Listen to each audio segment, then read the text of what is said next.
I love movies, and one of my all-time favorites is The Graduate, which won the Academy Award for Best Director in 1968.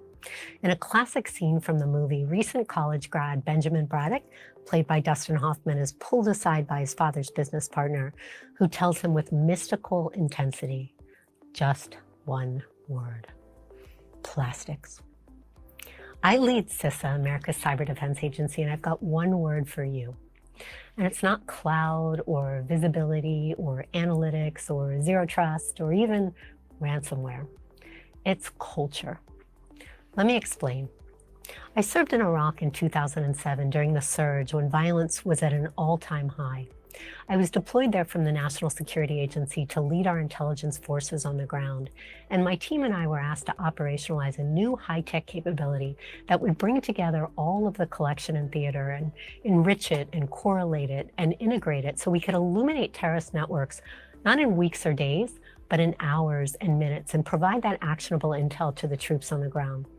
So my team sat in the middle of a base in Baghdad coding up the system, and over that time, there were many small failures, but there was no failure of imagination. It was an environment of experimentation and entrepreneurialism and teamwork and creativity, and we were empowered by some of the most senior leaders to fail fast, to take risks. And ultimately, over a period of weeks, we were able to get the system up and running, and it provided a capability that helped to take thousands of insurgents off the battlefield and save lives. Now, after I returned from Iraq, I was asked by General Keith Alexander, then the director of the National Security Agency, to stand up a new unit that would leverage technology to deal with the increasingly complex cyber threats we were seeing on the horizon. It would be the Army's first cyber operations unit. And just a few months later, the military suffered a devastating compromise when an infected thumb drive was inserted into a laptop at a base overseas with malicious code spiraling across the computers, establishing a digital beachhead from which sensitive data could be exfiltrated. It was to date the most significant breach of military networks, and it was a wake-up call that the military needed to maneuver differently in this new digital domain, and that it would require a new type of command that would bring together offensive and defensive military cyber operations. And because I was the commander of the Army Cyber Ops unit, I was asked to be part of a small team to make that effort happen.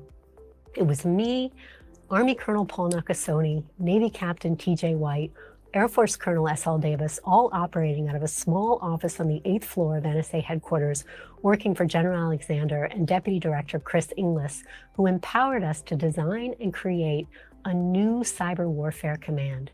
Now, in that small office, we all wore uniforms, but there was no rank. It was just trust, teamwork, collaboration, imagination, creativity, ultimately leading to the successful stand-up of United States Cyber Command.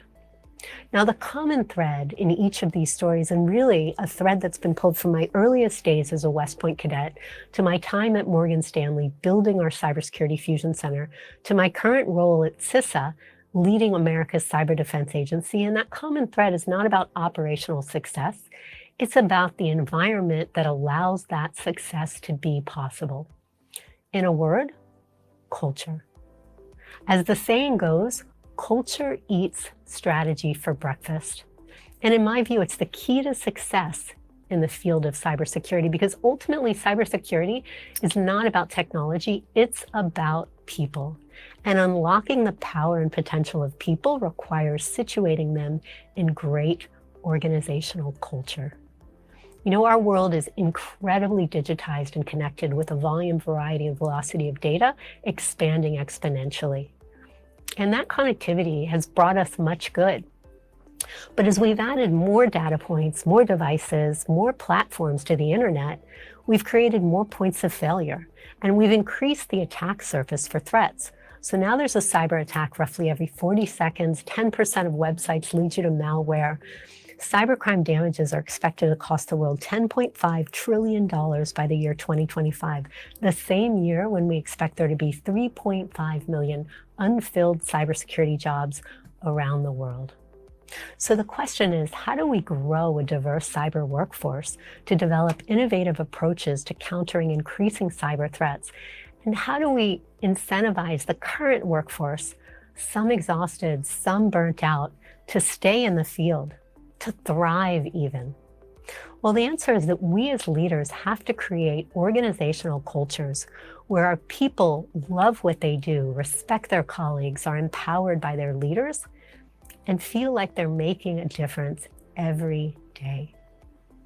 Among the organizational imperatives of this job, I've spent a significant amount of the last 7 months directly engaged with my workforce to co-create a culture of core values and core principles that define what we expect from each other and what we aspire to be. The themes include trust, teamwork, collaboration, imagination, inclusion, innovation, empowerment, resilience, and a fundamental recognition that no asset is more important to an organization than our people. It doesn't matter where in the world that organization is, it's a universal truth. So what does that mean in practice?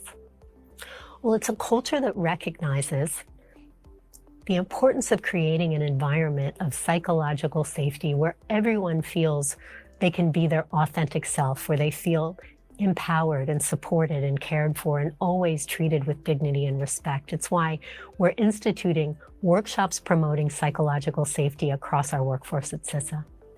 It's a culture that recognizes the importance of not just welcoming diversity, but truly celebrating it. Because diversity, neurodiversity, ability, diversity of gender identity, of sexual orientation, of race, national origin, age, background, all equals diversity of thought. And that makes us better puzzle solvers. It's why I'm proud to be one of the first agencies to give our folks the option of embedding their pronouns into their email addresses, a small but meaningful symbol of the importance of embracing acceptance. It's a culture that recognizes that some people can be just as effective working at home rather than a cubicle in an office that it takes a long commute to reach. It's why we offer remote work for many of our positions at CISA. It's a culture that recognizes that pandemic fatigue and burnout and languishing are all really real things. It's why we've made 2022 the year of mental health, because mental health is health. And it's why we've provided the Headspace Mindfulness app available to all of our employees for free. It's a culture that recognizes that feedback is a gift. It's why we're one of the first federal agencies to implement 360-degree feedback for all our employees, to disincentivize managing up and to incentivize teamwork and servant leadership. It's a culture that recognizes we can't be paralyzed by fear of failure, but must continuously learn from our mistakes and from incidents and from events. That's why I was so proud to appoint some truly incredible leaders to our first Cyber Safety Review Board, which will assess our responses to significant cyber incidents and make recommendations on how we can improve. And it's a culture that recognizes that trust is the foundation of any good relationship, from a marriage to a business deal. It's why last year we established the Joint Cyber Defense Collaborative, or JCDC, to move from partnership to true operational collaboration with the private sector, from information sharing to information enabling. And finally, it's a culture that recognizes that the human element of cybersecurity is about more than the cyber workforce. It's also about the billions of people around the world that use technology every hour of every day. Our global population is now 7.9 billion people, 5.1 billion on mobile, 4.7 billion on the internet, 4.5 billion on social media. In just one internet minute, there are now more than 575,000 tweets, 1 million Facebook logins, 2 million snaps sent, 3.5 million YouTube videos watched, 5.7 million Google searches, and over 210 million emails sent in just one internet minute. In a world so rich with data available for social engineering, it's not surprising that over 93% of successful cyber attacks start with a phishing email. In such a world, individuals may be the last line of defense or the weakest link. It's why a culture of resilience also recognizes that good cyber hygiene is critical to raising the security baseline across the technology ecosystem. And it's why at CISA we're reaching beyond the cyber workforce to the billions of technology consumers around the world to raise awareness by instituting a major cyber hygiene campaign. And we're asking all of our partners, including you, to join us, starting with an effort to move beyond the password and implement multi-factor authentication worldwide, because it can make us 99% less likely to get hacked. So, to the theme of this conference of developing innovative perspectives to counter evolving cyber threats, I submit that cybersecurity is not about technology or process or policy, it's about people.